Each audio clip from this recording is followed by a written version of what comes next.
بسم اللہ الرحمن الرحیم یا ایہا الذین آمنوا ادخلوا فی السلم کافۃ ولا تتبعوا خطوات الشیطان انہ لکم عدو مبین وقال النبی صلی اللہ علیہ وسلم اذا کان لیلۃ النصف من شعبان نادى مناد هل من مستغفر فأغفر له هل من سائل فأعطيه فلا يسأل الله عز وجل أعطاه إياه إلا زانية بفرجها أو مشرك أو مشاحن أو قاتل نفس صدق الله العظيم وصدق رسوله النبي الكريم. آپ لوگ بہت قریب آ جائے کیونکہ پھر پبلک پیچھے سے بہت آئے گی تو اس وقت پھر آگے بڑھنا مشکل ہو جاتا ہے. جو ساتھی اوپر خالی بیٹھے ہیں وہ نیچے کے حصے میں آ جائے.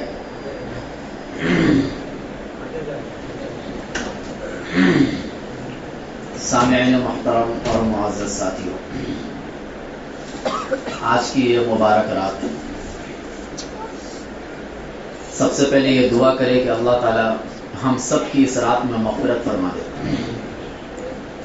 اور اس کے بعد ایک نئی زندگی کی شروعات کرنے کی توفیق عطا فرمائے، تاکہ رمضان کے آنے سے پہلے ہم اپنے دل کو پاک اور صاف کر لیں، کیونکہ رمضان انہی لوگوں کے لیے ہے جن کے دل اللہ کے نور سے، اللہ کی محبت سے بھرے ہوئے ہیں.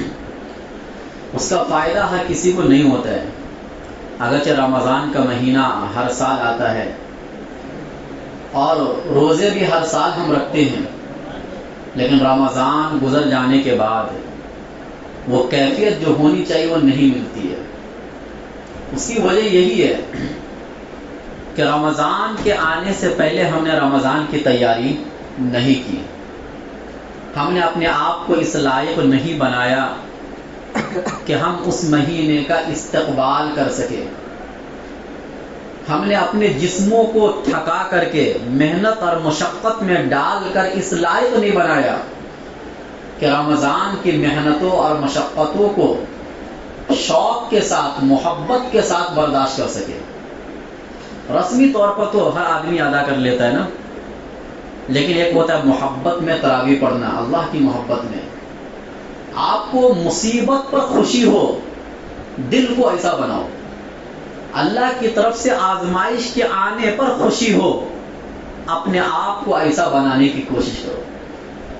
اسی وجہ سے اللہ تعالی شعبان کا مہینہ عطا فرماتے ہیں رمضان سے پہلے، اور اس میں ایک رات اسی وجہ سے ایسی عطا فرماتے ہیں کہ تاکہ ہر گنہگار بندہ اس رات میں اپنے گناہوں کی مغفرت کروا لے، تاکہ آنے والے رمضان کے لیے وہ تیار ہو جائے.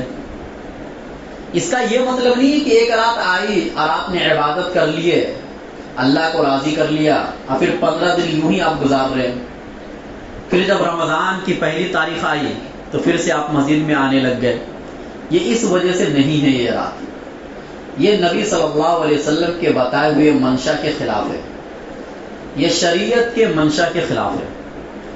تو اسی لیے اللہ تعالیٰ کبھی کوئی رات عطا فرماتے ہیں، کوئی دن عطا فرماتے ہیں، کبھی کوئی مہینہ عطا فرماتے ہیں. دیکھو جمعہ کے دن کی فضیلت ہے ہفتے کے اعتبار سے، تاکہ ایک ہفتے کے گناہ آپ کے کیا ہو جائے، ڈھل جائے. پورے سال میں عرفہ کے دن کی فضیلت ہے، تاکہ عرفات کے میدان میں جو حاجی موجود ہیں اور پوری دنیا میں جو عموماً لوگ موجود ہیں اس دن اپنی مغفرت کروا لے. رات کے اعتبار سے پورے سال میں سب سے بہترین رات شب قدر ہے، تاکہ اس رات میں آدمی اپنی مغفرت کروا لے. یہ تمام دن، اوقات اور یہ مہینے اللہ نے اس لیے دیے ہیں کہ تاکہ اللہ بہانے بہانے سے آپ کی مغفرت کرے. اللہ نہیں چاہتے کہ میرے بندوں میں سے کوئی بندہ جہنم میں جائے. اگر اللہ کا منشا یہ ہوتا تو قرآن کریم میں ایک ہی بات کو بار بار اللہ نہیں سمجھاتے اور نہ اللہ 1,24,000 تقریباً انبیاء کرام کو اللہ بھیجتے، نہ اللہ کوئی کتاب اتارتے، بس اللہ ہمیں آپ کو عقل دے دی اور ہمیں عقل کے مطابق یہ سمجھنا تھا کہ اللہ ہے یا نہیں ہے، اتنا بھی کافی تھا۔ لیکن اس کے باوجود بار بار سمجھایا جا رہا ہے، بار بار آپ کو راستے پر لانے کی کوشش کی جا رہی ہے، پیغمبروں کو بھیجا گیا، پیغمبروں کے بعد یہ ذمہ داری اللہ نے علماء پر ڈالی، پھر قرآن ایک اللہ کا معجزہ، نبی صلی اللہ علیہ وسلم کا معجزہ، اللہ کا کلام جو قیامت تک کے لیے ہماری رہنمائی والی کتاب ہے، اللہ کے نبی صلی اللہ علیہ وسلم کی احادیث مبارکہ، جس کی روشنی میں ہم اپنی زندگی کے ترقیات اور تنزلات دونوں کو طے کر سکتے ہیں۔ یہ ساری چیزیں کیوں ہیں؟ تاکہ یہ میرا بندہ جس سے میں بہت پیار کرتا ہوں یہ آخر میں جنت میں ہی آنے والا بن جائے۔ لیکن اس کے باوجود اگر کوئی انسان جہنم میں جا رہا ہے تو یہ سمجھنا ہے کہ یہ انسان بہت ہی زیادہ اللہ کو ناراض کیا۔ اللہ تھوڑے بہت کی ناراضگی پر جہنم میں نہیں ڈالیں گے، تھوڑی بہت جو ناراضگی ہوگی اللہ تو ایسے ہی پیار اور محبت میں اپنی رحمت کے بہانے اس انسان کو معاف کر دیں گے۔ جو انسان جہنم میں جا رہا ہے یہ سمجھیے کہ اس انسان سے اللہ بہت ہی زیادہ ناراض ہے، اتنا ناراض کہ اب اس کے بعد کوئی معافی اس کی نہیں ہو سکتی ہے۔ یہ گناہ کی آخری حد تک یہ انسان پہنچ گیا تھا دنیا میں، اللہ کی ناراضگی کے آخری حد تک یہ انسان پہنچ گیا، اتنا آخری حد کہ اس نے اپنے بنانے والے کو یا تو انکار کر دیا یا اگر مسلمان ہے تو بھلا دیا۔ جو اللہ کو نہیں مانتے اس نے انکار کر دیا، جو اللہ کو مانتے ہیں لیکن پھر بھی اللہ کی عبادت نہیں کرتے اس نے اللہ کو بھلا دیا۔ اللہ نے قرآن کریم میں فرمایا فَأَنْسَاهُمْ أَنفُسَهُمْ، جو دنیا میں مجھے بھلائے گا قیامت کے دن میں اسے بھلا دوں گا۔ جبکہ قیامت کے دن سب سے زیادہ خصوصی توجہ کی ضرورت ہمیں رہے گی کہ اللہ کی خصوصی توجہ ہمارے اوپر پڑے، اللہ کی نظر رحمت ہمارے اوپر پڑے، اس کے سب سے زیادہ منتظر ہم گنہگار لوگ ہوں گے۔ لیکن اس کے باوجود اب اللہ اپنی نظروں کو پھیر لیں گے ایسے لوگوں سے کہ جنہوں نے دنیا کے اندر اللہ کو ناراض کیا اور اللہ کو بھلا بیٹھا۔ حالات تو ایسے کہ انسان آج پتہ لگا سکتا ہے کہ آج بھی اللہ نے اپنی نظر رحمت کو ہم سے پھیر دیا ہے۔ جس حالات جیسے چل رہے ہیں، اللہ کی ناراضگی ہے، اللہ غصے کا اظہار وقتاً فوقتاً فرما رہے ہیں کہ تاکہ انسان سدھر جائے۔ چھوٹے موٹے عذاب اللہ بھیج رہے ہیں، بار بار بھیج رہے ہیں، یہ وارننگ ہے وَلَنُذِيقَنَّهُم مِّنَ الْعَذَابِ الْأَدْنَىٰ دُونَ الْعَذَابِ الْأَكْبَرِ، بڑے عذاب سے پہلے اللہ چھوٹا عذاب دنیا میں بھیجتے رہتے ہیں۔ کیوں؟ لَعَلَّهُمْ يَرْجِعُونَ، تاکہ یہ بندہ میری طرف لوٹ کر آئے۔ یہ اللہ کا منشا ہوتا ہے، یہ اللہ کا مقصد ہوتا ہے۔ ہمیں اور آپ پر ظلم کرنا اللہ کا مقصد نہیں ہوتا ہے۔ اللہ کی صفتوں میں سے کوئی صفت ظلم کے ساتھ خاص نہیں ہے، ظلم ہے ہی نہیں اللہ تعالیٰ کے یہاں۔ یا تو اللہ کا فضل ہے یا اللہ کا انصاف ہے۔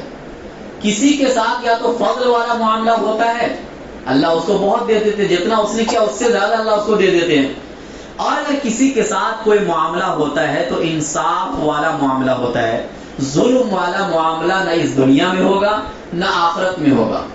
اور اللہ نے تو قرآن کریم میں یہ فرمایا کہ اگر انسان کی ہر بات پر پکڑ کرنا شروع کر دوں میں تو ایک سانس بھی آپ نہیں لے سکتے ہیں۔ اللہ نے فرمایا قرآن میں وَيَعْفُو عَنْ كَثِيرٍ، بہت سے گناہوں سے تو میں درگزر کر دیتا ہوں، بہت سے گناہوں کو تو میں معاف کر دیتا ہوں کہ چلو بندہ ہے، کمزور ہے، اس میں شر والا بھی مادہ ہے، خیر والا بھی مادہ ہے، ہو سکتا گناہ ہو گیا ہوگا، اللہ انتظار کرتے ہیں، ہو سکتا بندہ توبہ کر لے گا۔ فرشتے سے کہتے ہیں لکھ لیے ہو تو رہنے دو، لیکن بندے کے توبہ تک انتظار کرو، میرا بندہ ہے، مجھ سے محبت کرتا ہے، یہ ضرور آئے گا میرے دروازے پر، یہ ضرور مجھ سے معافی کی بھیک مانگے گا، آج نہیں تو کوئی خاص رات میں یہ مجھ سے مانگ لے گا، کوئی خاص مہینے میں مانگ لے گا، کوئی خاص دن میں مجھ سے مانگ لے گا۔ ان تمام راتوں اور دنوں اور مہینوں میں اللہ ہم سب کا انتظار کرتے ہیں کہ میرا بندہ دروازے پر آئے، اور اللہ آپ سے پہلے تیار رہتے معاف کرنے کے لیے۔ سب سے بڑی بات تو یہ ہے، ایک ہوتا ہے نا کہ بندہ پہلے سے تیار رہے، بندہ تیار نہیں ہے، وہ دن بھی ایسا نہیں لگتا ہے، وہ رات بھی ایسی نہیں لگتی ہے کہ آج معافی والی رات ہے. جس طرح ہم گزارتے ہیں، نہ کوئی آنکھوں میں آنسو ہے، نہ کوئی بدن میں کپکپاہٹ ہے، نہ ہماری زندگی کے اندر کوئی تبدیلی ہے. ان اعمال کی وجہ سے تو ایسا لگتا ہے کہ ہم تیار نہیں ہے کہ اللہ ہمیں معاف فرمائے، لیکن اللہ تیار ہیں آپ کو معاف کرنے کے لیے. جبھی تو اللہ تعالیٰ سال میں ایک مہینہ تو ایسا عطا فرما دیتے ہیں کہ جس میں بڑے بڑے گنہگاروں کو بھی اللہ تعالیٰ معاف فرما دیتے ہیں. تو اگلی بات شروع کرنے سے پہلے تو یہ عہد کرے کہ ہم آج کی رات اس طریقے سے گزاریں گے کہ ہم اللہ کے معافی کے محتاج ہیں، اللہ معاف فرما دے. جیسے بھیک مانگنے والا انسان کسی کے دروازے پر جائے اس امید کے ساتھ کہ آج لے کر آنا ہے، سامنے والا نہیں دے گا تو بھی لے کر آنا ہے. تو آپ کا انداز کیسا ہوگا؟ آپ کا انداز کیسا ہوگا؟ آپ اس کے سامنے پہلے جھکیں گے، سجدہ کریں گے، اس کو منائیں گے، ہاتھ پکڑیں گے، گریبان پکڑیں گے. آپ اس کے اگر وہ دروازہ بند کر لے پوری رات اس کے دروازے پر بیٹھے رہیں گے کہ صبح ہو کہ جب یہ دروازہ کھولے گا پھر میں مانگ لوں گا، ہو سکتا رات بھر میں اس کا دل نرم ہو جائے. ایسی حالت ہماری اور آپ کی ہونی چاہیے کہ آپ پورے رات اس طریقے سے گزاریے کہ کیا معلوم وہ منٹ وہ لمحہ کب آ جائے جس لمحے میں اللہ ہماری مغفرت فرما دے.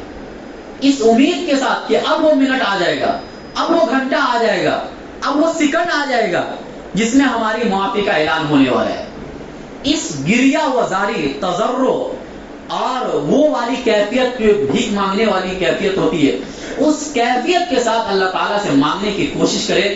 دعا الفاظ کا نام نہیں ہے، دعا دل کی کیفیت کا نام ہے. دعا یہ دل کی آواز ہوتی ہے. الفاظ تو ایک رسم ہے نا، ربنا ربنا ہم پڑھتے رہتے ہیں، لیکن کیا ہمارے دلوں میں وہ جذبہ پیدا ہوتا ہے جو کسی مانگنے والے کے سامنے انسان کا ہونا چاہیے؟ نہیں ہوتا. ایک رسم ہے، رسم کو سائڈ میں رکھو. کم سے کم آج کی رات اور جو خصوصی مہینہ آ رہا ہے اس میں تو دل کی کیفیت کے ساتھ ہم دعا مانگنے والے بن جائیں. اس کے بعد یہ سمجھنا ہے کہ دیکھیے جو مہینہ چل رہا ہے اس مہینے کو شعبان کا مہینہ کہا جاتا ہے. رمضان سے پہلے یہ مہینہ آتا ہے. یہ رمضان کے لیے مقدمہ ہے، سمجھئے؟ یعنی مقدمہ کا مطلب کہ جو پہلے سے آ کے وارننگ دے دے آپ کو کہ کوئی بڑا مہمان آنے والا ہے، اس سے پہلے والا یہ مہینہ ہے شعبان. ہم اور آپ جانتے ہیں کہ اس مہینے میں صحیح بخاری اور صحیح مسلم کی حدیث ہے کہ اللہ کے نبی صلی اللہ علیہ وسلم کثرت سے اس مہینے میں روزہ رکھتے تھے. بس دو چیزیں، ایک تو اس مہینے کی فضیلت اور ایک اس مہینے میں 15ویں رات کی فضیلت. تو آپ کے سامنے پہلے میں وہ چیز بیان کرتا ہوں جو اس مہینے کی فضیلت سے متعلق ہے. حضرت عائشہ صدیقہ رضی اللہ تعالی عنہا فرماتی ہے کہ فما رأیت رسول اللہ صلی اللہ علیہ وسلم استکمل صیام شہر الا رمضان، کہ میں نے نبی صلی اللہ علیہ وسلم کو کسی مہینے کا روزہ مکمل رکھتے ہوئے نہیں دیکھا مگر رمضان. یعنی رمضان کا روزہ تو مکمل رکھتے ہی تھے، وہ روزہ تو فرض ہے. فما رأیتہ اکثر صیاما منہ فی شعبان، اور رمضان کے بعد جس مہینے میں نے اللہ کے نبی صلی اللہ علیہ وسلم کو سب سے زیادہ روزہ رکھتے ہوئے دیکھا وہ مہینہ شعبان کا ہے. کون سا مہینہ ہے؟ کثرت سے روزہ اللہ کے نبی 27-28 دنوں تک مسلسل اللہ کے نبی روزہ رکھتے تھے. ایک دو دن آخری میں چھوڑ دیتے تھے یا آخری دن چھوڑ دیتے تھے تاکہ اگلا جو رمضان کا دن آ رہا ہے اس سے پہلے تیاری ہو جائے، تاکہ نفل روزہ اور فرض روزہ مکس نہ ہو. اس وجہ سے اس حکمت کے پیش نظر چھوڑ دیتے تھے. لیکن اللہ کے نبی کا خاص معمول تھا اس مہینے میں کثرت سے روزہ رکھنے کا. اسی وجہ سے ایک صحابی رسول نے اللہ کے نبی صلی اللہ علیہ وسلم سے سوال کیا، ترمذی شریف کی حدیث ہے کہ ایُّ الصوم افضل بعد رمضان، کہ رمضان کے بعد کون سا روزہ سب سے افضل ہے؟ اللہ کے نبی صلی اللہ علیہ وسلم نے فرمایا کہ صیام شعبان لتعظیم رمضان، کہ شعبان کا روزہ سب سے افضل ہے رمضان کی تعظیم کی وجہ سے. ایک حدیث میں تو اللہ کے نبی نے فرمایا کہ سب سے افضل روزہ محرم کا ہے. تو محرم کا روزہ سب سے افضل اپنی اصل کے اعتبار سے ہے، اپنی ذات کے اعتبار سے ہے. شعبان کا روزہ جو سب سے افضل قرار دیا گیا اس حدیث میں، یہ رمضان سے جڑے ہونے کی وجہ سے، رمضان سے ملے ہونے کی وجہ سے. جیسے نماز کی فضیلت تو اپنی جگہ پر مسلم ہے، لیکن جو ہم وضو بناتے ہیں تو وضو بظاہر کوئی عبادت نہیں ہے، لیکن اس کو بھی عبادت کہا گیا نماز سے جڑے ہونے کی وجہ سے. جو چیز کسی اعلیٰ سے مل جاتی ہے، کسی اعلیٰ کوالٹی والی چیز سے مل جاتی ہے، تو اس کا بھی وہی درجہ ہو جاتا ہے جو اوپر والی چیز کا ہوتا ہے. تو اسی وجہ سے اللہ کے نبی نے فرمایا کہ شعبان کا روزہ افضل ہے رمضان کے تعظیم کی وجہ سے. اس لیے اللہ کے نبی پورے مہینے روزہ رکھتے تھے. اس مہینے کو غفلت سے گزارنے والوں پر اللہ کے نبی نے نکیر فرمائی ہے. سنن نسائی کی حدیث ہے، اللہ کے نبی صلی اللہ علیہ وسلم سے ایک صحابی رسول نے فرمایا، غالباً اسامہ بن زید رضی اللہ تعالی عنہ، کہ لم اراک تصوم الشہر من الشہور ما تصوم من شعبان، کہ ہم آپ کو شعبان کے مہینے میں جتنا روزہ رکھتے ہوئے دیکھتے ہیں اتنا آپ کسی اور مہینے میں روزہ نہیں رکھتے ہیں. آخر اس کی کیا وجہ ہو سکتی ہے؟ تو اللہ کے نبی صلی اللہ علیہ وسلم نے فرمایا، وَهُوَ الشَّهْرُ يُغْفَلُ عَنْهُ النَّاسُ بَيْنَ رَجَبٍ وَرَمَضَانَ، یہ ایسا مہینہ ہے کہ جس سے لوگ غافل ہیں رجب اور رمضان کے بیچ میں. یعنی اس سے پہلے والا مہینہ رجب آتا ہے، اس کے بعد والا مہینہ رمضان ہے، اور اس بیچ میں جو مہینہ ہے اس سے لوگ غفلت میں ہیں، اور غفلت میں گزارنے پر اللہ کے نبی نے نکیر فرمائی. پتہ چلا یہ وہ مہینہ نہیں ہے کہ جس کو آپ اور مہینے کی طرح گزار دو، یہ وہ مہینہ نہیں ہے جس کو آپ اور مہینے کی طرح گزار دو. اس مہینے میں ذکر و اذکار میں بھی اضافہ ہونا چاہیے، تلاوت قرآن میں اضافہ ہونا چاہیے، روزے میں اضافہ ہونا چاہیے، تسبیح میں اضافہ ہونا چاہیے. اگر ہم اور آپ نماز کے پابند نہیں ہیں تو نماز کی پابندی کرنی چاہیے. یہ ایسا مہینہ ہے. اور اس کے بعد اللہ کے نبی صلی اللہ علیہ وسلم نے اسی حدیث میں فرمایا، وَهُوَ شَهْرٌ تُرْفَعُ فِيهِ الْأَعْمَالُ إِلَى رَبِّ الْعَالَمِينَ، یہ ایسا مہینہ ہے کہ جس میں بندوں کے اعمال رب العالمین تک اٹھائے جاتے ہیں. یعنی اللہ تعالیٰ تک ہمارے اور آپ کے جو سال بھر کے اعمال ہیں ان اعمال کو اللہ تعالیٰ تک پہنچایا جاتا ہے. فَأُحِبُّ أَن يُرْفَعَ عَمَلِي وَأَنَا صَائِمٌ، بس میں چاہتا ہوں کہ میرا عمل جب اللہ تعالیٰ کے پاس جائے تو میں بھی روزے سے رہوں. تھوڑا اس الفاظ پر غور کیجئے. اللہ کے نبی صلی اللہ علیہ وسلم نے کیا فرمایا کہ میں اس مہینے میں کثرت سے روزہ اس لیے رکھتا ہوں کہ اس مہینے میں بندوں کے اعمال اللہ تعالیٰ تک پہنچائے جاتے ہیں. یعنی اس پورے سال بھر میں آپ کتنا جھوٹ بولے، کتنا لوگوں کو دھوکہ دیے، کتنا اپنے ماں باپ کی نافرمانی کی، کتنا آپ نے اپنے گھر والوں کے ساتھ بدسلوکی کی، کتنا آپ نے لوگوں کا حق مارا، کسی کو مارا، کسی کو قتل کیا، کسی کا حق آپ کے اوپر بنتا تھا آپ نے واپس نہیں کیا. یہ تمام حقوق العباد. اس کے علاوہ حقوق اللہ، نماز میں کوتاہی، زکوٰۃ میں کوتاہی، دیگر بہت سے اعمال میں کوتاہی، یہ سارے اعمال اٹھا کر اللہ تعالیٰ کے سامنے اس مہینے میں کسی بھی دن پیش کیا جاتا ہے. اب سوال یہ ہوتا ہے کہ ہمارے نامہ اعمال میں تو گناہ لکھ دیا گیا، لیکن قربان جائیے نبی اکرم صلی اللہ علیہ وسلم کے اس احسان پر کہ اللہ کے نبی صلی اللہ علیہ وسلم نے ہمیں وہ راز بتلا دیا کہ گناہ والے اعمال تو آپ نے کر لیے، لیکن جس مہینے میں یہ اعمال اٹھائے جاتے ہیں وہ مہینہ اپنی ذہن میں رکھ لو، وہ شعبان کا مہینہ ہے، تاکہ ہم اور آپ وہ مہینہ بہت احتیاط سے گزارے اور اس مہینے کے آنے سے پہلے اپنے تمام گناہوں سے یعنی گناہ کبیرہ سے ہم توبہ کر لیں، تاکہ جب بندوں کے پاس اللہ تعالیٰ کے پاس ہمارے اعمال جائے تو اس حال میں جائے کہ اس میں کوئی گناہ نہ ہو. توبہ کرنے سے گناہ مٹ جاتے ہیں، لیکن اس کے باوجود بھی اللہ کے نبی صلی اللہ علیہ وسلم کا احسان دیکھیے کہ اگر ہم میں سے کوئی توبہ نہیں کر سکا، اور جیسے ہم لوگ کی حالت ایسی ہی ہے، مہینہ آ جاتا ہے لیکن یوں ہی غفلت والی زندگی گزر رہی ہے. اس لیے پہلے اللہ کے نبی نے فرما دیا کہ یہ وہ مہینہ نہیں ہے جس کو آپ غفلت کے ساتھ گزارو. اللہ کے نبی صلی اللہ علیہ وسلم نے کیا فرمایا کہ میں چاہتا ہوں کہ جب میرا اعمال اللہ کے پاس پہنچایا جائے تو میں روزے سے رہوں. روزے سے کیوں؟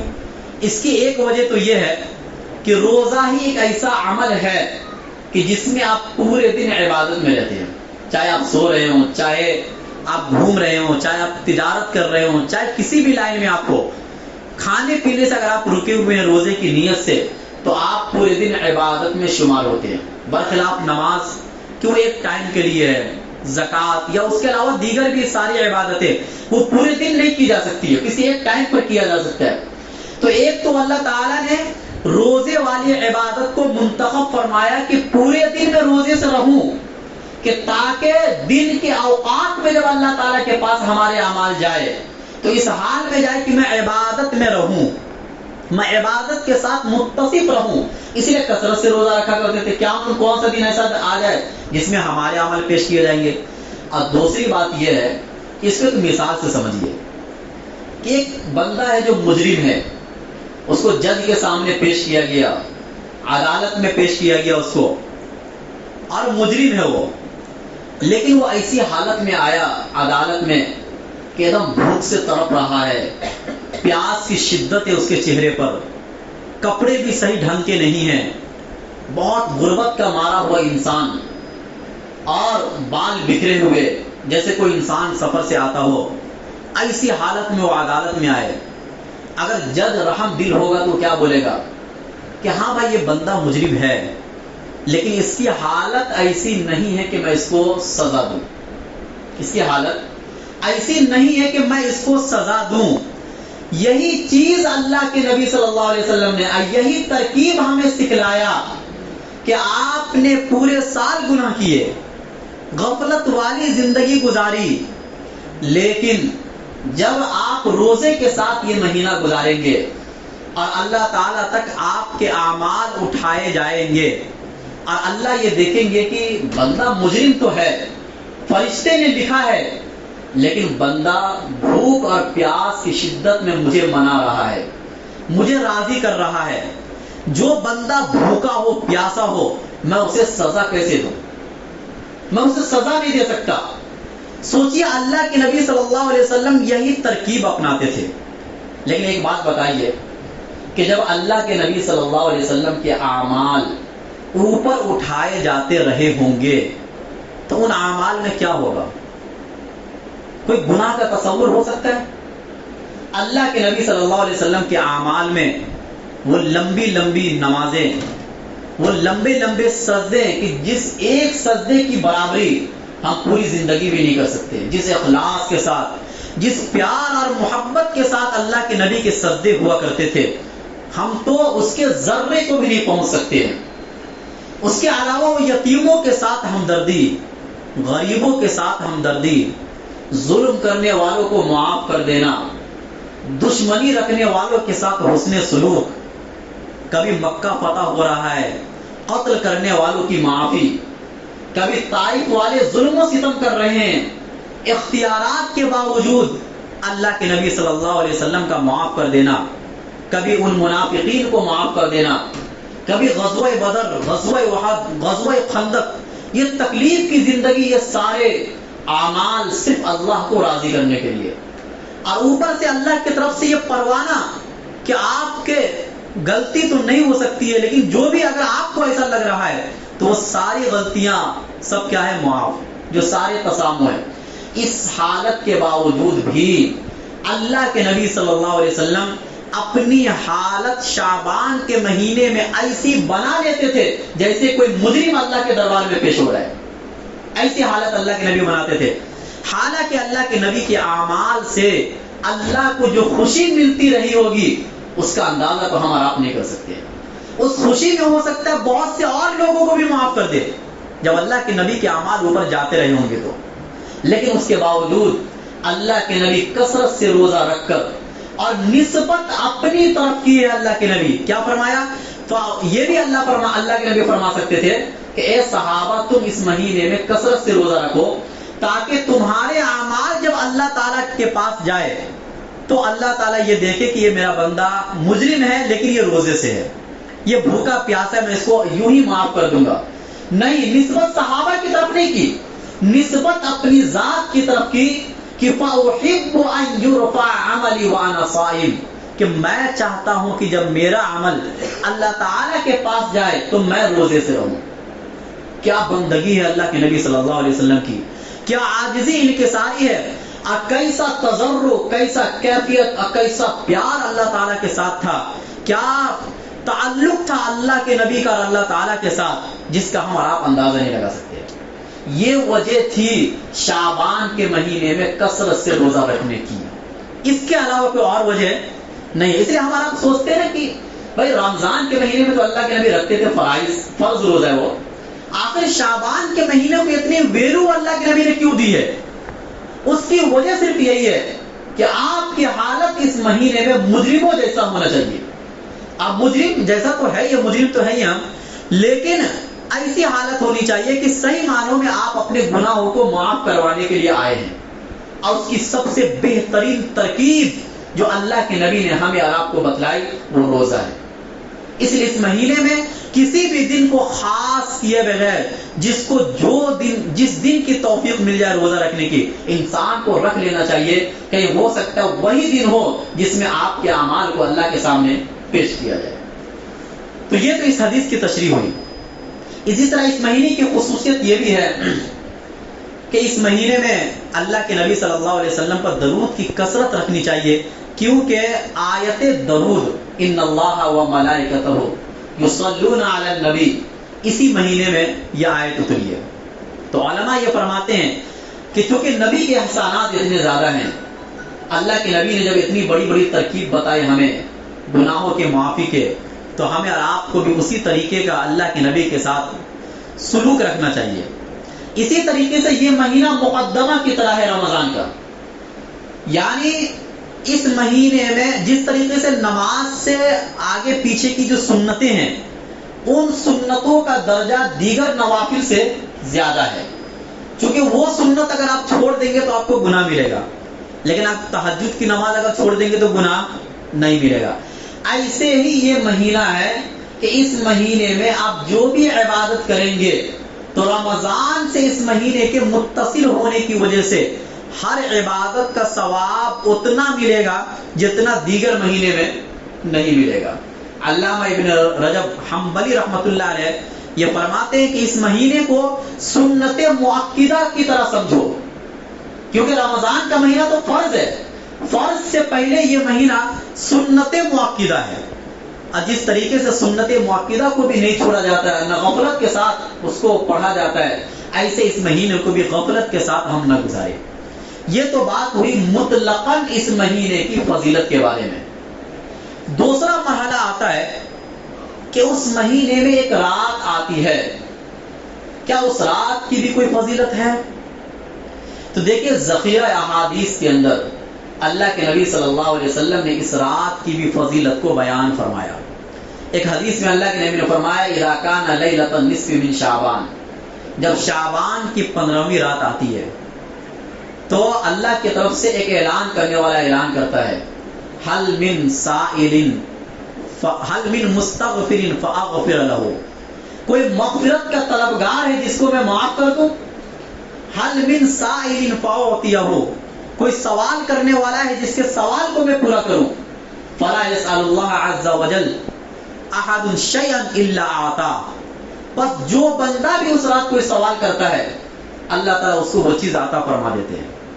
اس حدیث کے اندر اور دیگر تقریباً 9 صحابہ کرام سے احادیث مروی ہے جس میں اس رات کی فضیلت کو بیان فرمایا گیا. اور اس رات کی فضیلت کا کوئی عالم انکار نہیں کرتا ہے. اس رات کی فضیلت کا چند لوگوں کے علاوہ ہمارے علماء اہل سنت والجماعت جس کو کہا جاتا ہے ان میں سے کوئی بھی عالم اس رات کی فضیلت کا انکار نہیں کرتے. بہت سے لوگ آ کے پوچھتے کہ بھائی بہت کنفیوژن ہو رہا ہے، کچھ علماء کچھ بیان کر رہے ہیں، کچھ علماء کچھ بیان کر رہے ہیں. تو یہ آپ کے سمجھنے کا فرق ہے. اب مسئلہ کیا ہوتا ہے کہ اگر ہم یہی دیکھ رہے ہیں، یعنی ہم اپنے زمانے میں جو بدعت دیکھیں گے اس کے خلاف سخت رویہ اختیار کریں گے. اگر کسی مفتی کے پاس بار بار یہی سوال آ رہا ہے کہ بھائی اس رات میں لوگ خرافات میں مبتلا ہیں، بدعات میں مبتلا ہیں، قبر پرستی میں مبتلا ہیں، دیگر بہت سے غلط کاموں میں مبتلا ہیں، تو وہ عالم جب بیان کریں گے، وہ مفتی جب بیان کریں گے تو ان کا رویہ کیسا ہوگا؟ سختی ہوگا نا، کہ چونکہ ہر عالم اپنے اپنے محلے کے اعتبار سے بیان کرتا ہے۔ اب ہمارا کیسا ہوتا ہے، یوٹیوب پر کوئی بیان سن لیتے ہیں، حالانکہ انہوں نے جو بیان دیا وہ اپنی مسجد کے اعتبار سے اور اپنے محلے کے اعتبار سے وہی مناسب تھا۔ اس لیے یہ کہا جاتا ہے کہ ہر محلے اور ہر معاشرے میں اپنے اپنے عالم سے جڑے رہو، دوسرا کیا کہہ رہا سنو، لیکن اگر اس کنفیوژن ہو رہی ہے تو اس کو آ کے اپنے عالم سے دور کرو، کیونکہ کوئی بھی عالم اپنے اپنے انداز سے اصلاح کرنا چاہتا ہے، سب کا مقصد اصلاح معاشرہ ہے۔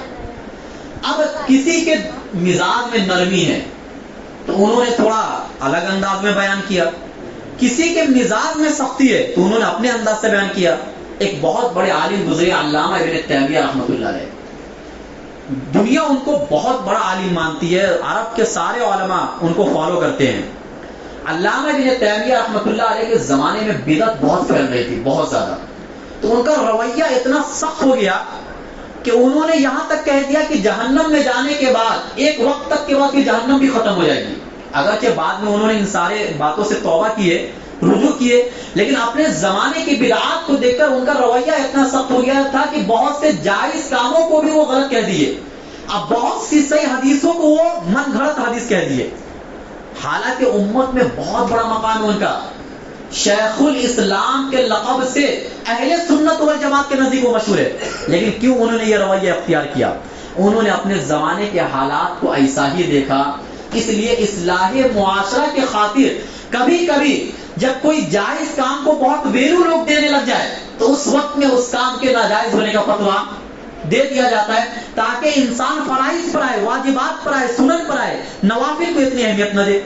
آپ نے فرائض کو چھوڑ دیا، واجبات کو چھوڑ دیا، سارے وہ کام جو احادیث سے قرآن سے ثابت ہے اس کی اتنی ویلو نہیں، لیکن آپ نے کسی چیز کی اتنی ویلو بڑھا دی کہ اصل چیز ختم ہو گئی۔ تو ایسے وقت میں جب کوئی عالم بیان کرنے کے لیے بیٹھے گا تو وہ تو اس کا بیان تو اسی انداز سے ہوگا۔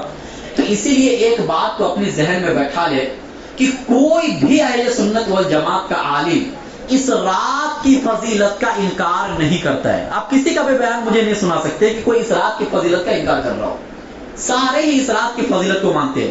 ہاں، پھر اس رات میں جو الگ الگ کام ہوتے ہیں اس کا انکار کرتے ہیں، جو خرافات ہوتی ہے اس کا انکار کرتے ہیں، اسی میں لوگوں کو ایسا ان کا بیان کرنے کا انداز ایسا ہوتا ہے، لوگوں کو ایسا لگتا ہے کہ یہ عالم اس رات کی فضیلت کا انکار کر دیا، حالانکہ ایسا نہیں ہے۔ جب پورا بیان آپ سنیں گے تو آپ کو سمجھ میں آئے گا۔ تو میں بھی یہ کہہ رہا ہوں کہ اس رات کی فضیلت کو بڑے بڑے ائمہ کرام، علماء دین، اہل سنت والجماعت کے سارے علماء نے صحابہ کے زمانے سے مانا ہے، اور اس کے اوپر تواتر کے ساتھ اس رات میں عبادت ثابت ہے، یعنی اسی زمانے سے چلتا ہوا آ رہا ہے۔ اسی لیے اس رات کی فضیلت کا انکار کرنے والا احادیث کے ذخیرے سے ناواقف ہے۔ جو انکار کرتے ہیں اور وہ جس مسلک سے تعلق رکھتے ہیں اس مسلک کے بھی بڑے بڑے علماء نے اس رات کی فضیلت کو ثابت مانا ہے۔ تو ایک بات تو اپنے ذہن میں یہ رکھ لے کہ یہ رات فضیلت والی ہے، اس کا انکار نہیں کیا جا سکتا، یہ شروع زمانے سے چلتا ہوا ہے، کسی کی بھی بیان سے کنفیوژن ہونے کی ضرورت نہیں ہے۔ آپ سمجھنے کی کوشش کیا کیجئے، اور ہر ایک کا بیان بھی ہر آدمی کو سننا بھی نہیں چاہیے۔ جس آدمی کو اپنے عقیدے پر اتنا بھروسہ نہیں ہے، وہ شیعہ کی کتاب کا مطالعہ کرے گا تو 2 مہینے کے بعد وہ شیعہ بن جائے گا، اس کو ایسا لگے گا کہ صحیح یہی کہہ رہا ہے۔ اس لیے ہر آدمی کو یہ نہیں کہا جاتا کہ آپ سب کی کتاب کا مطالعہ کرو، ہر ایک کا بیان سنو۔ اپنے اپنے محلے اور معاشرے میں جو علماء ہیں، جو امام ہیں، آپ ان سے اپنا تعلق رکھیں، جو قابل اعتماد علماء جن کے پاس آپ کا اٹھنا بیٹھنا ہوتا ہے، ایسے لوگوں کے ساتھ آپ تعلق رکھیں، ایسے علماء کے ساتھ آپ تعلق رکھیں۔ باقی اصلاح کے خاطر آپ بڑے بڑے علماء کا بھی بیان سن سکتے ہیں، اصلاح کے خاطر۔ دوسری چیز یہ سمجھنا ہے کہ گویا افراط اور تفریط کے شکار نہیں ہونا ہے اس رات کے اندر۔ جو کچھ لوگ اتنا زیادہ آگے بڑھ گئے کہ انہوں نے انکار ہی کر دیا، اور کچھ لوگ اتنا آگے بڑھ گئے کہ انہوں نے اس رات کو شب قدر سے آگے بڑھا دیا۔ تو شب قدر سے آگے بڑھانا بھی غلط ہے۔ وہ رات کی فضیلت قرآن سے ثابت ہے اور اس کی فضیلت احادیث سے ثابت ہے۔ تو جس کی فضیلت قرآن سے ثابت ہو، جو رمضان کی راتوں میں سے ایک رات ہے، اس کا مقام اس سے بھی اونچا ہے. تو دونوں کا مقابلہ ہی نہیں ہے نا.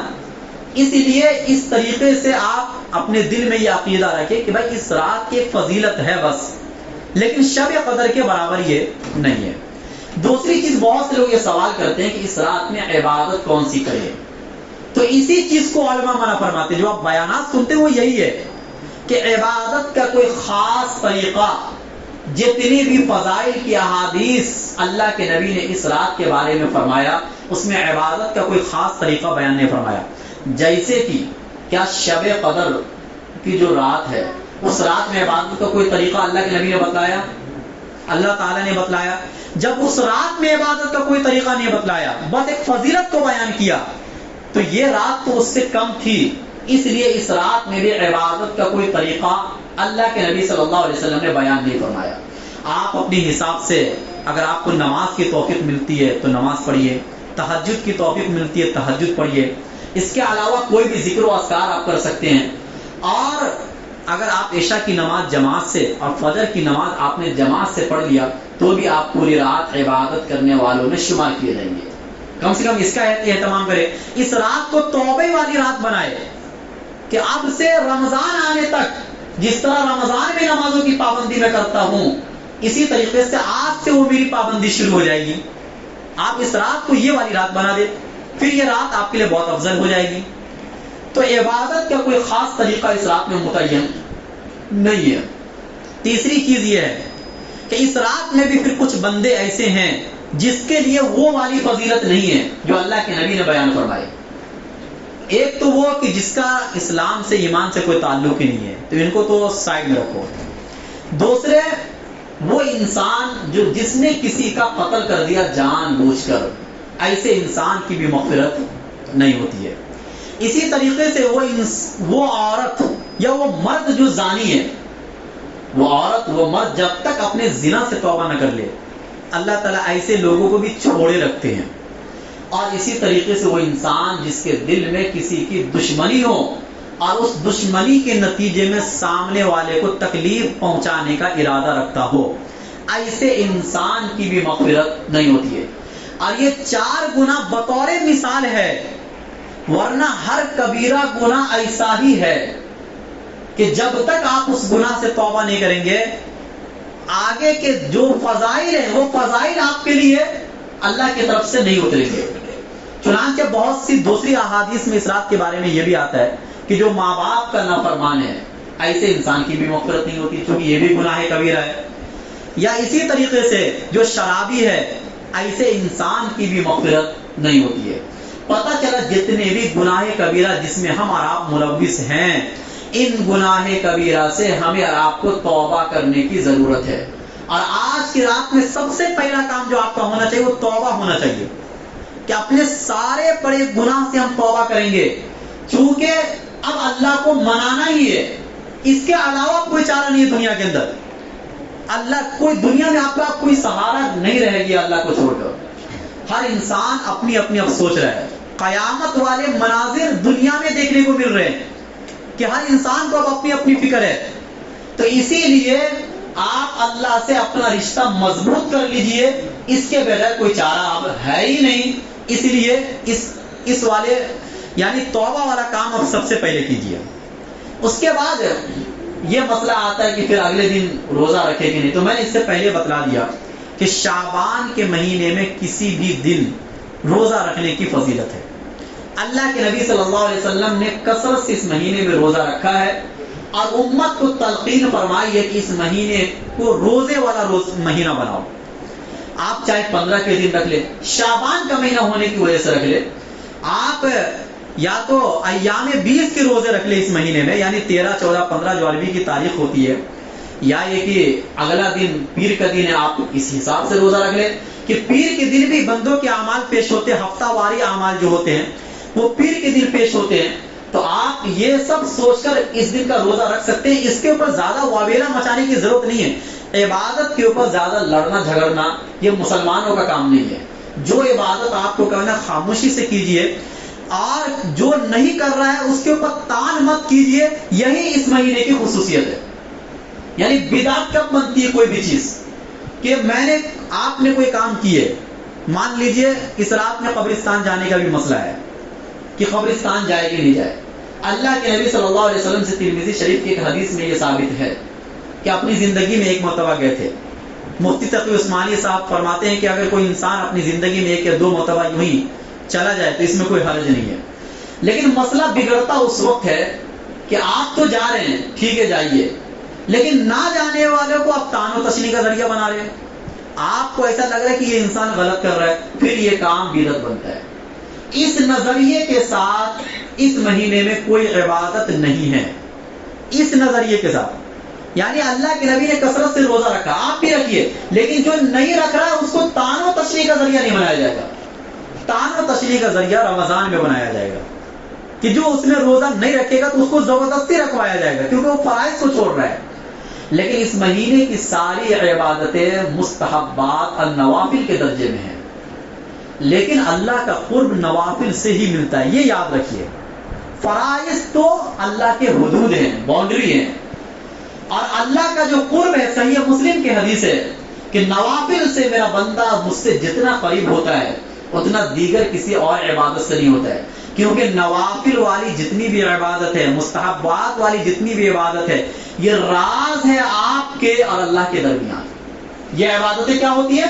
فرائض راز نہیں ہے، فرائض تو کھل کے کیا جاتا ہے، فرائض کھل کے کیا جاتا ہے، سب کے سامنے کیا جاتا ہے. لیکن جو مستحبات النوافل ہے اس کا بھی اہتمام صحابہ رکھتے تھے، اللہ کے نبی رکھتے تھے، کیونکہ یہ آپ کے اور اللہ کے درمیان راز ہے. اور ہو سکتا ہے انہیں چھوٹی چھوٹی عبادتوں کی بنیاد پر بڑے بڑے گناہوں کو اللہ کیا کر دے؟ معاف کر دے. تو اسی لیے جس کو رکھنا ہے رکھے، جس کو نہیں رکھنا نہ رکھے. کسی کے اوپر طعن و تشنیع کرنے کی ضرورت نہیں ہے.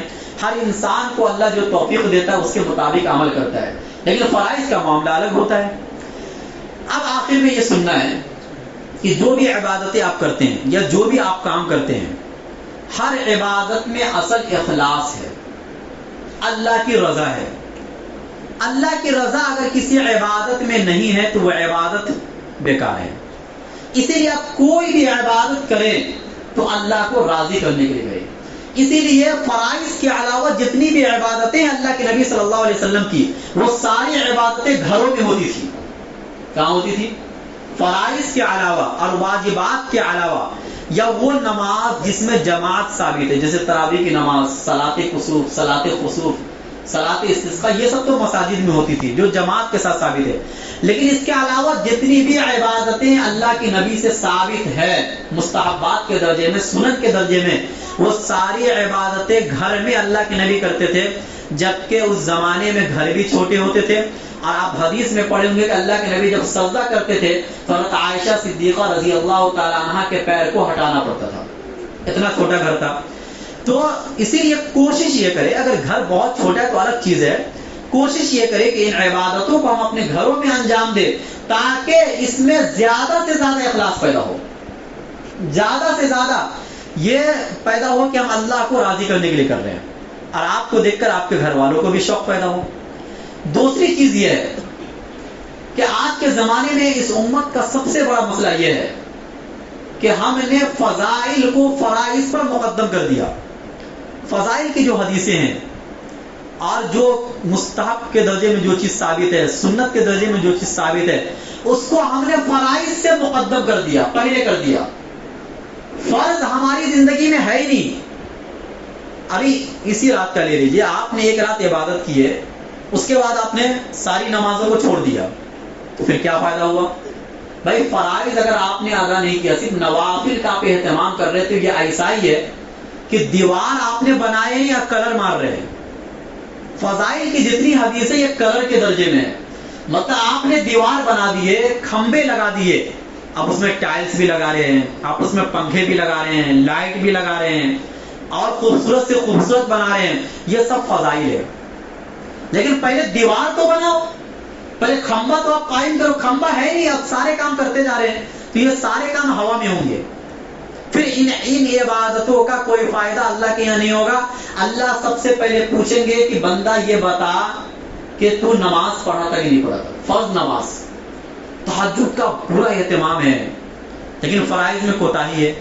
ایک انسان پوری رات عبادت کیا، تہجد بھی پڑھا، فجر کی نماز میں سو گیا، اور ایک انسان پورے رات سویا، فجر کی نماز پڑھنے کے لیے آیا، تو فجر کی نماز پڑھنے والا اللہ کو زیادہ محبوب ہے اس بندے سے جو تہجد پڑھ کے سویا ہے۔ تہجد کے بہت فضائل ہے، وہ بندہ اللہ سے بہت قریب ہوتا ہے، لیکن اس وقت ہے جو پہلے عشاء پڑھا ہو اور بعد میں فجر پڑھا ہو۔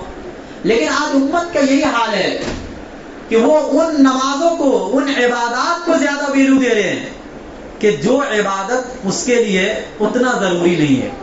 آپ فرائض پر سب سے پہلے دھیان دیں، امت فرائض سے ہٹ گئی ہے، ان کو ہم فضائل کیسے بیان کریں۔ اب میں تہجد کے فضائل بیان کرنے لگ جاؤں، حالانکہ لوگ فجر ہی چھوڑ رہے ہیں، تو یہ بیان کرنے کا کوئی فائدہ ہوگا؟ بیان کرنا بیوقوفی ہوگی۔ پھر امت کو پہلے فجر پڑھایا جائے گا، امت کو پہلے عشاء کی نماز پڑھایا جائے گا۔ جب یہ دو نمازوں کی پابندی ہو جائے گی تب ہم اس سے کہیں گے بھائی آپ تہجد کا بھی اہتمام کرو۔ تو اسی لیے ہم آپ سے یہی درخواست کرتے ہیں کہ آج کی اس مجلس میں بیٹھ کر یہ عہد کرے کہ فرائض کو کبھی بھی نہیں چھوڑیں گے۔ فرائض جتنے بھی ہیں یہی اصل ہے، یہی کام آنے والے اللہ تعالیٰ کے یہاں، اور یہ دیوار کا درجہ ہے اس کا ستون۔ اللہ کے نبی نے فرمایا نا بنی الاسلام علی خمس، اس میں اللہ کے نبی صلی اللہ علیہ وسلم نے فضائل کو تو بیان نہیں کیا نا، بھائی اسلام کی بنیاد 5 چیزوں پر ہے، تو 5 چیزوں میں اللہ کے نبی تہجد کو گنوایا، 5 چیزوں میں اللہ کے نبی صلی اللہ علیہ وسلم نے شعبان کے مہینے میں روزہ رکھنے کو گنوایا نہیں گنوایا۔ ان 5 چیزوں میں ایک تو ایمان ہے، پھر نماز ہے، نماز سے فرض نماز مراد ہے، زکوٰۃ ہے، روزہ ہے، حج ہے، یہ تمام عبادتیں بڑی بڑی عبادتیں جو اصول کا درجہ رکھتی ہے حقوق اللہ کے اندر۔ اور حقوق العباد میں جو اللہ تعالیٰ بہت زیادہ قرآن کریم میں بیان فرماتے ہیں، ماں باپ کی نافرمانی، یتیموں کی حق تلفی، غریبوں کے ساتھ ظلم و ستم، اور کمزوروں پر ظلم و ستم، یہ تمام وہ گناہ ہیں جو گناہ کبیرہ ہے، جو فرائض کا درجہ رکھتی ہے، یعنی اس سے بچنا ضروری ہے۔ اس سے بچے بغیر آپ چلے گئے، کسی سے آپ نے قرض ادا ہی نہیں کیا، کسی کا پیسہ آپ نے یوں ہی کھا لیا، تو ایسے انسان کو بھی اس کے اعمال سے کوئی فائدہ ہونے والا نہیں ہے۔ میں بتا رہا تھا نا جمعہ کے دن وہ حدیث کہ حضرت عائشہ صدیقہ رضی اللہ تعالی عنہا اللہ کے نبی صلی اللہ علیہ وسلم سے یہ سوال کرتی ہے کہ اے میرے پیارے پیغمبر، قیامت کے دن جب کوئی کسی کو یاد نہیں کرے گا تو آپ مجھے یاد کریں گے کہ نہیں؟ آپ اپنے گھر والوں کو یاد رکھیں گے کہ نہیں رکھیں گے؟ اللہ کے نبی نے فرمایا اما فی ثلاثۃ مواطن فلا یذکر احد احدا، 3 جگہوں پر کوئی کسی کو یاد نہیں کرے گا، میں بھی تمہیں بھول جاؤں گا، مجھے اپنی فکر ہوگی۔ وہ 3 جگہ کون سی تھی؟ پہلی عند المیزان، ترازو رکھنے کے وقت جب لوگوں کے اعمال تولے جائیں گے، وَنَضَعُ الْمَوَازِينَ الْقِسْطَ لِيَوْمِ الْقِيَامَةِ فَلَا تُظْلَمُ نَفْسٌ شَيْئًا، کہ جس دن اللہ انصاف کے ترازو کو لائیں گے اور آپ کی زندگی بھر کے تمام اعمال کو ایک پلڑے میں رکھا جائے گا، فَأَمَّا مَنْ ثَقُلَتْ مَوَازِينُهُ، جس کا وزن بھاری ہو جائے گا، نیکیوں کا پلڑا جھک جائے گا، وہ انسان فَهُوَ فِي عِيشَةٍ رَاضِيَةٍ، خوشحالی کی زندگی گزارے گا۔ اور جس کا وزن ہلکا ہو گیا، وَأَمَّا مَنْ خَفَّتْ مَوَازِينُهُ، جس کے یعنی نیکیوں کا وزن بھاری ہو گیا، گناہوں کا وزن بھاری ہو گیا، نیکیوں کا وزن ہلکا ہو گیا، تو ایسے انسان کے لیے فرمایا فَأُمُّهُ حَاوِيَةٌ، اس کا ٹھکانہ جہنم ہے۔ اب سوال یہ پیدا ہوتا ہے کہ کن باتوں کی وجہ سے ہم اپنے اعمال کے وزن کو بڑھا سکتے ہیں؟ 2 کام کرنا پڑے گا آپ کو، 2 کام کی وجہ سے اعمال کا وزن بڑھتا ہے۔ پہلا کام، ہر عمل میں اخلاص۔ پیغمبر دنیا میں جتنے بھی آئے، کتنے بڑے بڑے کام کیے پیغمبر اللہ کو راضی کرنے کے لیے، لیکن سارے پیغمبر نے آخر میں یہی اعلان کیا قُلْ لَا أَسْأَلُكُمْ عَلَيْهِ أَجْرًا إِنْ أَجْرِيَ إِلَّا عَلَى رَبِّ الْعَالَمِينَ، کہ میں تم سے اس پر کسی اجر کا سوال نہیں کرتا ہوں، میرا اجر تو رب العالمین کے ذمہ ہے۔ یہ اخلاص تھا پیغمبر کا۔ اتنے بڑے بڑے کام کرنے کے باوجود بھی وہ سارے کام اللہ کے نبی صلی اللہ علیہ وسلم کے، دیگر تمام انبیاء کے، صرف اللہ کی رضا کے لیے ہوتے تھے۔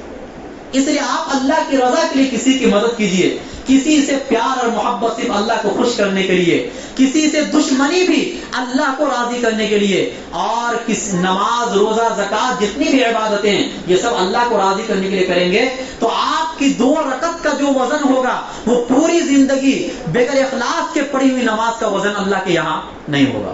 یہ 2 رکعت کا وزن بڑھ جائے گا جو آپ نے اخلاص کے ساتھ پڑھا۔ دوسرا کام جو ہمیں اور آپ کو کرنا ہے وہ یہ کرنا ہے کہ جن لوگوں کا جو حق آپ کے ذمے ہے وہ حق سامنے والے کو لوٹا دو۔ کیوں؟ ایک حدیث میں اللہ کے نبی صلی اللہ علیہ وسلم نے صحابہ کرام سے سوال کیا کہ من المفلس، غریب کون ہے؟ صحابہ نے فرمایا المفلس فینا من لا درہم لہ ولا متاع، غریب اور مفلس وہ ہے جس کے پاس کوئی درہم نہ ہو اور کوئی ساز و سامان نہ ہو۔ ہم اور آپ اگر اللہ کے نبی کی مجلس میں ہوتے تو ہم بھی یہی جواب دیتے کہ غریب اس کو کہا جاتا جس کے پاس روپیہ اور پیسہ نہ ہو۔ اللہ کے نبی صلی اللہ علیہ وسلم نے فرمایا میری مراد اس سے دنیا کا غریب نہیں ہے، میری مراد اس سے آخرت کا غریب کون ہے؟ اللہ کے نبی نے پھر آگے جواب دیا کہ غریب وہ شخص ہے کہ یاتی بصلاۃ و صیام و زکات، کہ جو نماز، روزہ، زکات لے کر آیا اللہ تعالیٰ کے دربار میں، ساری عبادتوں کو بھرپور طریقے سے اس نے انجام دیا، لیکن ویاتی قد شتم ھذا واکل مال ھذا وسفک دم ھذا وضرب ھذا وقذف ھذا، اس نے کسی کو مارا تھا، اس نے کسی کا حق دبایا تھا، اس نے کسی پاک دامن عورت پر تہمت لگایا تھا، اس نے کسی کا مال یوں ہی کھا لیا تھا، اس نے سود کھایا تھا، جھوٹ بولا تھا، کسی کے ساتھ اس نے دھوکہ دیا تھا، وہ سارے حق لینے والے اللہ کے مجلس میں آ جائیں گے۔ اللہ تعالیٰ سے فرمائیں گے اللہ آج کے دن کسی پہ کوئی ظلم نہیں ہوگا، آج کے دن آپ نے انصاف کے ترازو کو سامنے رکھا ہے، میرے اوپر اس بندے نے فلاں دن فلاں وقت میں یہ ظلم کیا تھا، رجسٹر میں لکھا ہوا ہے، ساری چیز میرے نامہ اعمال میں موجود ہے، اس کے نامہ اعمال میں موجود ہے، یہ بندہ میرے اوپر اس دن ظلم کیا تھا۔ اللہ ایک ایک کر کے اس کی ساری نیکی کو اٹھا کر ان تمام حقوق کا مطالبہ کرنے والے کو دے دیں گے۔ نمازیں آپ نے پڑھی، ثواب کسی اور کو ملے گا، روزہ آپ نے رکھا، ثواب کسی اور کو ملے گا، زکوٰۃ آپ نے ادا کیے، حج عمرے آپ نے کیے، لیکن ثواب کوئی اور لے کے جا رہا ہے۔ پھر ہوگا کیا؟ حق لینے والے، اب دیکھو جب اعمال ہی نہیں بچے تو وزن کس کا ہوگا؟ جب آپ کے کھاتے میں اعمال ہی نہیں بچے تو وزن کس چیز کا ہوگا؟ لیکن حق کا مطالبہ کرنے والے ابھی بھی باقی ہے کہ بھائی میں بھی باقی ہوں، مجھے بھی کچھ ملنا چاہیے۔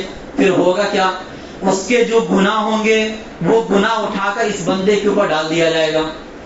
اب چوری اس نے کیا، سزا اس نماز پڑھنے والے کو ملے گی، زنا اس نے کیا، سزا اس کو ملے گی۔ اسی چیز کو اللہ تعالی نے قرآن کریم میں فرمایا وَلَا يَحْمِلُنَّ أَثْقَالَهُمْ وَأَثْقَالًا مَعَ أَثْقَالِهِمْ، کہ قیامت کے دن لوگ اپنے گناہ کا بھی بوجھ اٹھائیں گے اور اپنے بوجھ کے ساتھ دوسرے کے گناہ کا بھی بوجھ اٹھائیں گے۔ یہ وہ انسان ہوگا۔ اسی لیے اللہ کے نبی نے جو یہ فرمایا یہ حقوق العباد کے تعلق سے فرمایا۔ دیکھو حقوق اللہ آپ لے کر آئے تھے نا، بصلاۃ و صیام و زکات، نماز، روزہ، زکات، یہ سب حقوق اللہ تھے۔ تو اللہ کے نبی نے حقوق اللہ گنوائے پہلے مرتبہ میں کہ آدمی حقوق اللہ لے کر آیا، لیکن حقوق العباد میں اس نے حق تلفی کی تھی، اس لیے وہ سارے حقوق اللہ اٹھا کر حقوق العباد والے کو دے دیے جائیں گے۔ جب آپ کے کھاتے میں کوئی نیکی نہیں بچے گی تو وزن کس چیز کا ہوگا؟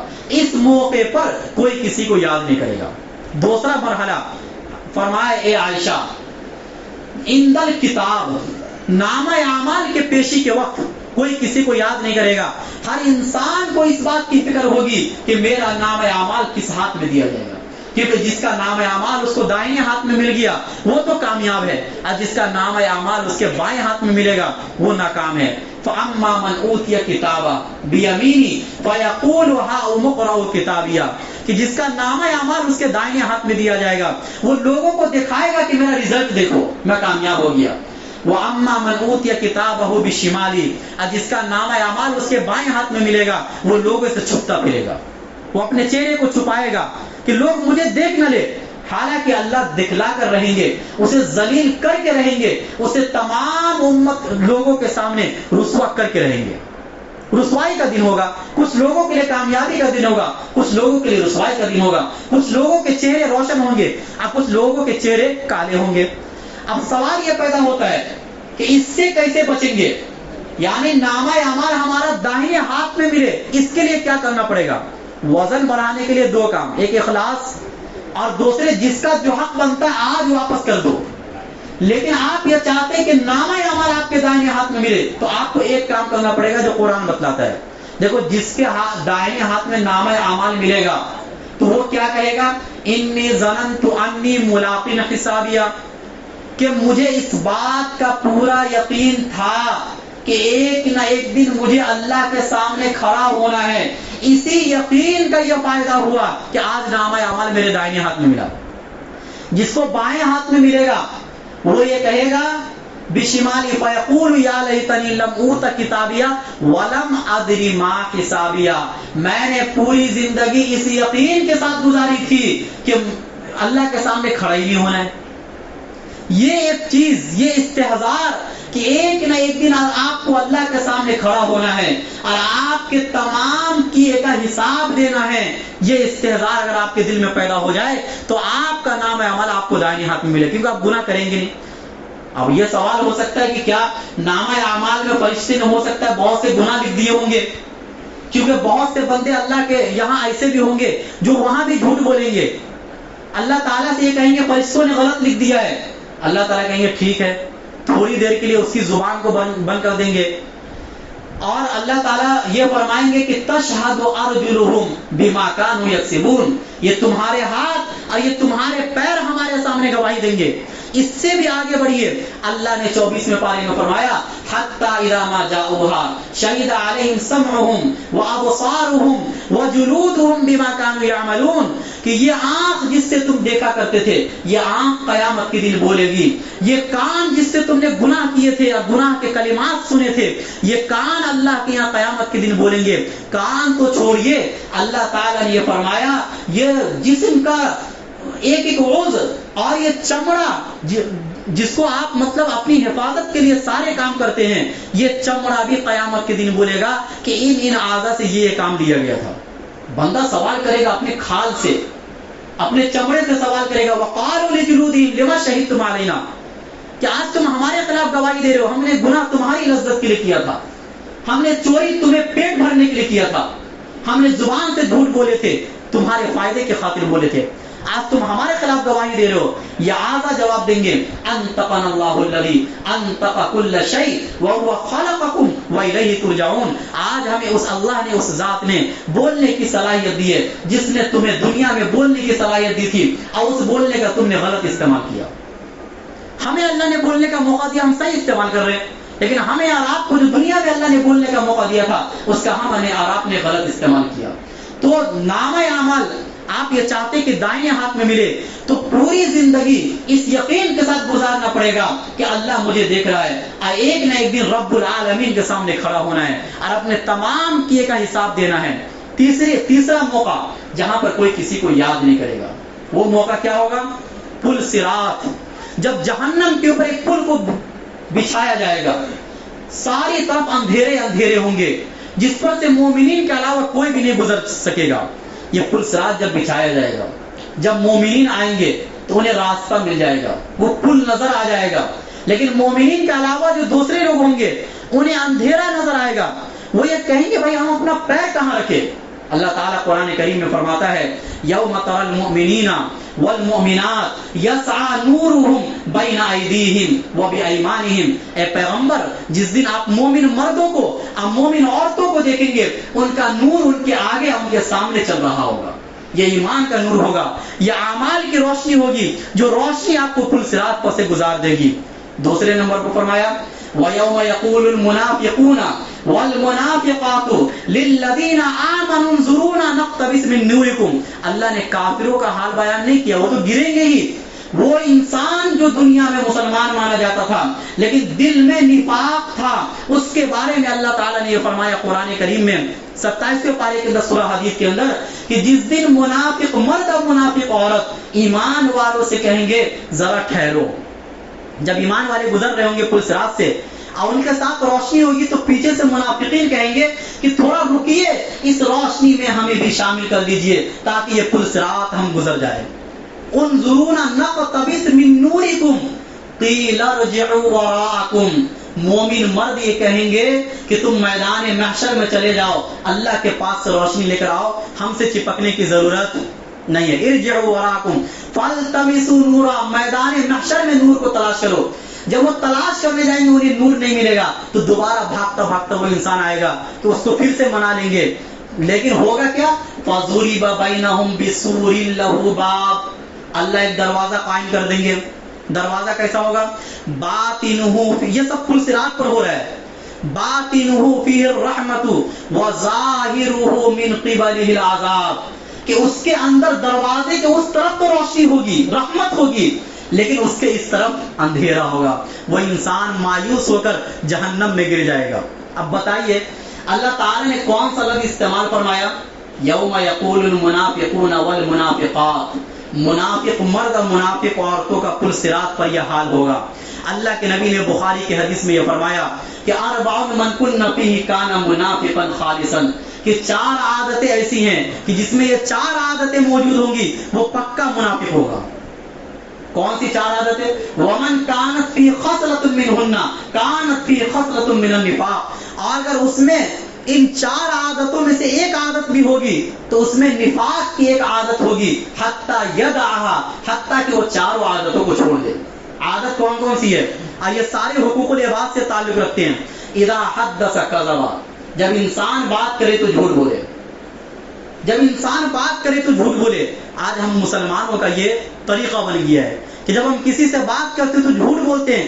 یاد رکھیے یہ نفاق کی علامت ہے، اور جھوٹ بولنے والا انسان پل صراط پار نہیں کر پائے گا، جھوٹ بولنے والا انسان پل صراط پار نہیں کر پائے گا۔ اذا حدث کذب واذا وعد اخلف، جب وعدہ کرے تو خلاف ورزی کرے، فلاں وقت میں مال تیار کر کے دے دیں گے فلاں تاریخ میں، لیکن جب وہ تاریخ آتی ہے تو نہ آپ کا عذر والا فون آتا ہے اور نہ آپ اس تاریخ میں وہ مال اس کو دیتے ہیں۔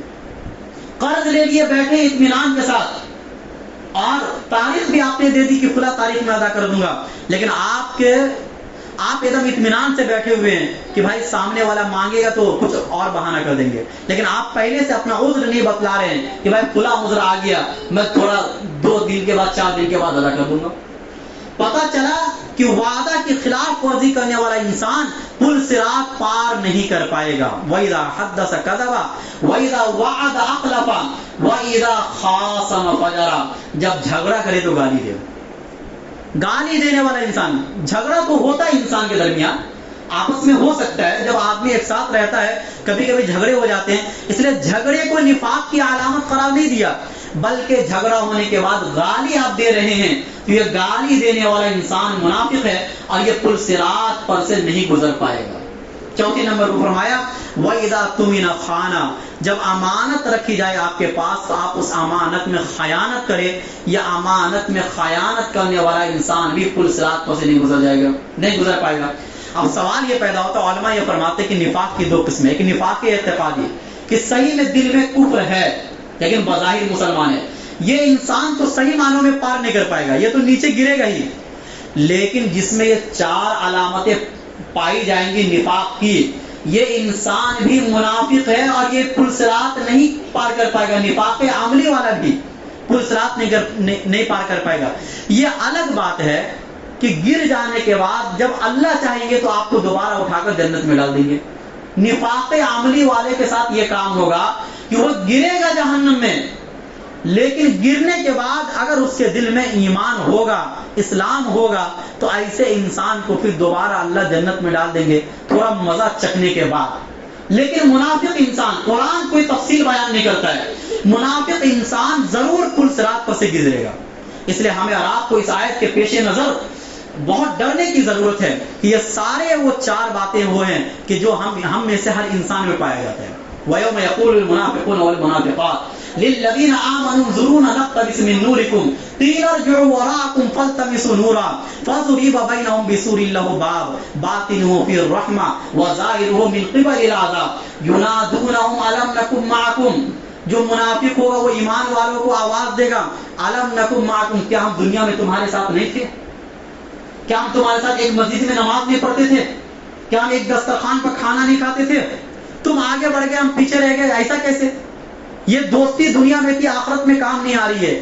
ینادونہم الم نکن معکم، مومنین جواب دیں گے قالوا بلا، کیوں نہیں، تم ہمارے دوست تھے دنیا میں، لیکن ولکنکم فتنتم انفسکم وتربصتم وارتبتم، لیکن تم نے اپنے آپ کو فتنے میں مبتلا کر لیا تھا، تم نے اپنے آپ کو شک میں مبتلا کر لیا تھا، اور تم نے اپنے آپ کو غلط کاموں میں مبتلا کر لیا تھا. وغرتکم الامانی، دنیا کی آرزویں تمنائیں نے تمہیں اس دنیا کے بارے میں دھوکے میں ڈال دیا.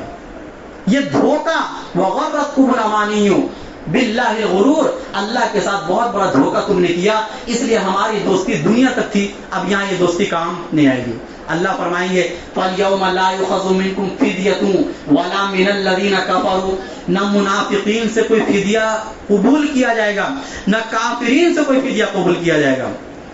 تو اسی لیے ہمیں اور آپ کو ڈرنے کی ضرورت ہے. ہم مسلمان کی زندگی ایسی ہو گئی ہے کہ بس حقوق العباد میں کوئی کمی کوتاہی ہو، حقوق اللہ میں کوئی کمی کوتاہی ہو، کسی چیز کی کوئی فکر نہیں ہے. ہم شعبان والے مسلمان نہ بنے، رمضان والے مسلمان نہ بنے، ہم عید میلاد النبی والے مسلمان نہ بنے. ہم وہ مسلمان بنے کہ جو اللہ تقاضا کرتے کہ یا ایھا الذین آمنوا ادخلوا فی السلم کافہ، اے ایمان والو تم پورے اسلام میں داخل ہو جاؤ. یہ پورا اسلام کیسے آئے گا؟ وَلَا تَتَّبِعُوا خُطُوَاتِ الشَّيْطَانِ، اور شیطان کے نقش قدم کی پیروی نہ کرو. إِنَّهُ لَكُمْ عَدُوٌّ مُبِينٌ، وہ تو تمہارا کھلا ہوا دشمن ہے. اسی لیے آج بیٹھ کر یہ عہد کرے، یہ توبہ کرے کہ ہم آج سے اپنی زندگی کو بدلیں گے، اور جو زندگی پہلے گزر گئی چاہے وہ کسی بھی طریقے سے گزر گئی، ہم اب وہ زندگی نہیں گزاریں گے. اللہ کی رضا کی خاطر سارے کام کریں گے اور اللہ کو خوش کرنے کے لیے سب کام کریں گے. اللہ ہم سب کو کہنے سننے سے زیادہ عمل کرنے کی توفیق نصیب فرمائے.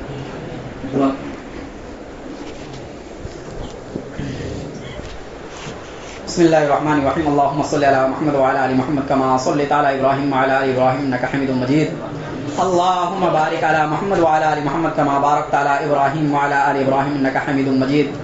ربنا آتنا في الدنيا حسنة وفي الآخرة حسنة وقنا عذاب النار. ربنا ظلمنا أنفسنا وإن لم تغفر لنا وترحمنا لنكونن من الخاسرين. کہ اللہ ہم گنہگار ہیں، ہمارے گناہوں کو معاف فرما، ہماری غلطیوں کو درگزر فرما. کہ اللہ تمام صغیرہ اور کبیرہ گناہوں سے توبہ کرنے کی توفیق نصیب فرما. کہ اللہ آج سے یہ عہد کرنے کی توفیق نصیب فرما کہ ہم اپنی زندگی کو بدلیں گے. کہ اللہ ہماری زندگی کو بدل دیجئے. کہ اللہ گناہوں والی زندگی کو نیکیوں والی زندگی سے بدل دیجئے. کہ اللہ ہمارے دل کے جتنے بھی گناہ ہیں ان تمام گناہوں سے ہماری حفاظت فرما، حسد سے ہماری حفاظت فرما، تکبر سے ہماری حفاظت فرما، غصے سے ہماری حفاظت فرما. اے اللہ کسی سے دشمنی رکھنے سے ہماری حفاظت فرما. اے اللہ مسلمانوں کے درمیان آپس میں پیار اور محبت پیدا فرما، اتفاق پیدا فرما، مل جل کر سب کام کرنے کی توفیق نصیب فرما. اے اللہ ہنسی خوشی زندگی گزارنے کی توفیق نصیب فرما. اے اللہ گھروں میں پیار اور محبت پیدا فرما. اے اللہ بیٹے اور اس کے باپ کے درمیان محبت پیدا فرما. اے اللہ بیوی اور اس کے شوہر کے درمیان پیار اور محبت پیدا فرما. اے اللہ ہم سب کی حفاظت فرما، ہماری نظروں کی حفاظت فرما، ہم کان سے کوئی غلط چیز سنیں اس کی حفاظت فرما. اے اللہ ہم اپنے دل میں کسی غیر کی محبت کو بیٹھائیں اس بات سے ہماری حفاظت فرما. حاسدوں کے حسد سے ہماری حفاظت فرما، ظالموں کے ظلم سے ہماری حفاظت فرما، شریروں کے شر سے ہماری حفاظت فرما. کہ اللہ حالات بہت خراب ہیں، ان حالات میں ہماری حفاظت فرما، اپنی حفاظت میں ہمیں رکھ لیجئے. اور اے اللہ ہمیں آزمائش سے محفوظ فرما. ہم اس لائق نہیں ہیں کہ اتنی بڑی بڑی آزمائش کو سہ سکیں. کہ اللہ ہمارے اندر اتنی طاقت نہیں ہے، ہم گنہگار بندے ہیں، ہم گناہ کر کر کے اس حالت میں پہنچ گئے ہیں کہ کوئی بھی آزمائش آتی ہے تو ہم شک میں پڑ جاتے ہیں. اے اللہ ہم سوء ظن میں مبتلا ہو جاتے ہیں. اے اللہ ہمارے ایمان کو مضبوط فرما اور حالات جیسے بھی آئیں اے اللہ پختہ یقین رکھنے والا بنا. اے اللہ آپ کے وعدوں پر یقین رکھنے والا بنا. اے اللہ آپ کے عذاب سے ہمیں ڈرنے والا بنا. اے اللہ ہمارے زبان کی حفاظت فرما. اے اللہ ہمارے شرمگاہ کی حفاظت فرما. اے اللہ ہمارے پیر کسی غلط چیز کے لیے اٹھے اس بات سے ہماری حفاظت فرما. اے اللہ ہمارے یہ ہاتھ کسی مسلمان کے اوپر غلط پڑ جائے اس بات سے ہماری حفاظت فرما.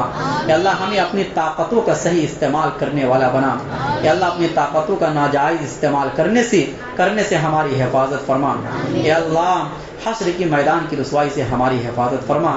اے اللہ اے اللہ ہمارے نامہ اعمال ہمیں دائنے ہاتھ میں ملے، اس بات کی توفیق نصیب فرما۔ اے اللہ ہمارے ترازو کا وزن بھاری ہو جائے، اس بات کی توفیق نصیب فرما۔ اللہ پل صراط پر سے آسانی سے گزروا دیجئے۔ اے اللہ وہ اعمال کرنے کی توفیق نصیب فرما جس سے ہم پل صراط پر سے جلدی سے گزر جائے۔ اے اللہ جنت میں داخلہ نصیب فرما، جہنم سے ہماری حفاظت فرما، جنت میں اعلیٰ سے اعلیٰ مقام عطا فرما۔ اے اللہ اپنا دیدار نصیب فرما۔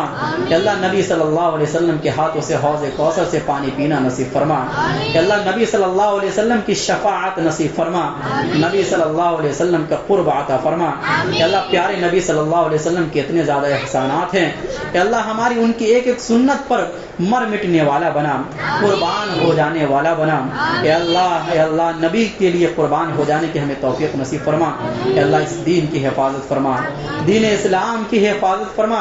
اے اللہ اس کی حفاظت کے لیے ہمیں منتخب فرما لیجئے، ہمیں چن لیجئے، خصوصاً فلسطین کے مسلمانوں کی حفاظت فرما۔ اے اللہ قبلہ اول مسجد اقصی کی حفاظت فرما۔ اے اللہ ان کو ہر آزمائش میں کامیابی نصیب فرما۔ اے اللہ ہر آزمائش میں کامیابی نصیب فرما۔ اے اللہ ہمیں بھی ان کی طرح بننے کی توفیق نصیب فرما، ان کی طرح جذبہ ایمان اور جذبہ شہادت عطا فرما۔ اے اللہ ہمارے ایمان کو مضبوط فرما۔ اے اللہ ہماری اس ٹوٹی پھوٹی دعاؤں کو محض اپنے فضل و کرم سے قبول فرما۔ وصلی اللہ تعالی علی خیر خلقہ محمد وعلی آلہ واصحابہ اجمعین برحمتک یا ارحم الراحمین۔